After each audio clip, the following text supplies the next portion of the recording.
Hello friends, good morning. Welcome to Ask Spoken English Academy. मी आरती बाके आज परत एक नवीन व्हिडिओ घेऊन तुमच्या समोर आली आहे. 14 कळीमधला 10वा जो स्वर आहे तो आहे औ. औची जर स्पेलिंग करायचे झाले तर ते कशा प्रकारे होतात ते आज आपण या व्हिडिओमध्ये बघणार आहे. औ या स्वरासाठी एयू आणि ओयू हे दोन्ही वापरले जातात, बट मोस्टली आपल्याला काय यूज करायचं आहे, एयू.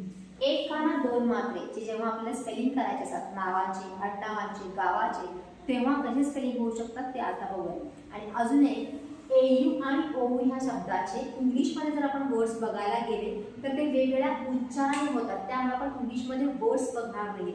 फक्त मराठीमध्ये जे नाव आहे, गाव आहे किंवा आडनाव आहे त्याचे स्पेलिंग कसे होतात ते आज आपण बघणार आहे. औ या स्वराने. फॉर एक्झाम्पल, दौलत. दौलत हा शब्द कसा तयार झालेला आहे तर द या कॉन्सोनंटला औ हा स्वर लागलेला आहे, ल या कॉन्सोनंटला अ हा स्वर लागलेला आहे आणि शेवटी परत त आलेला आहे. प्रत्येक वेळेस सर्व सेमच आहे. कॉन्सोनंट नंतर वोवल येणं गरजेचं आहे, मगच स्पेलिंग करेक्ट येणार आहे. सी प्लस बीचं कॉम्बिनेशन असणं गरजेचंच आहे, ज्याच्यामध्ये तुम्ही आता बघाल डी हे कॉन्सोनंट आहे, औ हे वोवल आहे, ल हे कॉन्सोनंट आहे, अ हे स्वर आहे आणि परत त काय आलेलं आहे, कॉन्सोनंट आहे. तो स्पेलिंग असताना डी साठी आपण द साठी इंग्लिशमध्ये आपण डी वापरतो. औ साठी आता सांगितले एयूचा जास्तीत जास्त आपल्याला वापर करायचा असो, डी ए यू दौ. ल पूर्ण झालेला आहे म्हणून एल ए ल आणि शेवटी आहे तर दौ ल त. त्याच्यामध्ये एयूचा उच्चार औ या अर्थाने इथे घेऊन आपण द्यायला आहे, स्पेलिंग तयार केलेलं आहे. फॉर एक्झाम्पल अजून बघूया, सौरभ. सौरभ कसा तयार झालेला आहे, स ला औ स्वर आहे, अगे र ला पूर्ण करण्यासाठी आपण अ घेणार आहे आणि शेवटी आहे भ. सौरभ मध्ये एस ए यू सौ, R A B H. Gauri G A U R I. चौकोन च साठी आपण वापरतो सी एच, औ साठी ए यू, को साठी के आणि ओ आणि शेवटी न. चौकोन.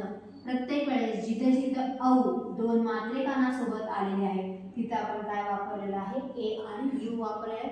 बाकीचे नियम तर आपण वेगवेगळ्या व्हिडिओमध्ये बघितलेच आहे. कानाचं, मात्राचं, वेलांटीचा, उकाराचा आणि अक्षर पूर्ण असल्याचं. त्याच्यासाठी जे स्वर वापरले जातात ते तुम्हाला त्याच्यासोबत येणाऱ्या शब्दांसोबत कंटिन्यू करायचंच आहे. सो जे काही आपले 12 स्वर आहे त्याच्यामधला हा 10वा स्वर आहे. काही वर्ड्स देते, तुम्ही त्याच्या स्पेलिंगची प्रॅक्टिस करा.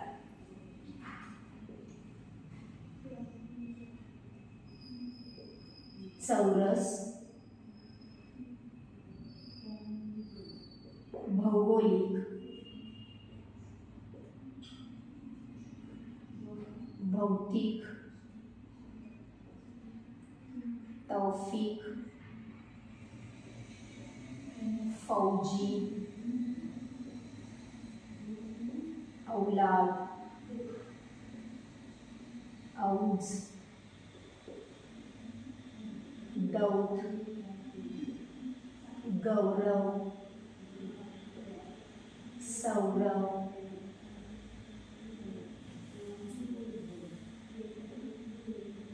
चौकोन, कौरव, रौनक, शौनक, नौका विहार, हौशी. अशा प्रकारचे शब्द जिथं कॉन्सोनंटला एक काना दोन मात्रे लावलेले आहेत त्याचं तुम्हाला काय करायचं आहे, स्पेलिंग करायचं आहे. आता फॉर एक्झाम्पल आपण बघूया औलाद आणि औज. हे जे आहे स्टार्टिंगला ऑलरेडी काय आलेले आहेत, वोवल्स आलेले आहेत, तर त्याचं स्पेलिंग कसं मी बघा, औलाद. आता औ हा ऑलरेडीच वोवल स्टार्टिंगला आलेला आहे, तो कुठल्याही कॉन्सोनंट सोबत येणार नाही. अ आहे आणि मग त्याला औ लागलाय असं होणार नाही. काही जण काय करतील, अ दिसेल म्हणून ए घेतलं, परत एक काना दोन मात्रे आहे म्हणून ए यू घेतलं आणि मग पुढचं जे असेल ते स्पेलिंग घेतलं. असं करायचं नाही. ऑलरेडीच औ हे काय आहे, तिथं स्वर आहे त्यामुळे ए एक्स्ट्रा घ्यायची गरज नाही. औ साठी ए यू, ल साठी एल काना आहे म्हणून ए आणि शेवटी औलाद. तसंच औचं होणार आहे आउट्स.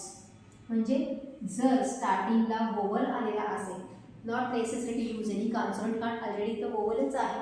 कुठलाही स्वतःच्या मनाचा कॉन्सोनंट इथं यूज करून स्पेलिंग तयार करायची गरज नाही. So this is for today.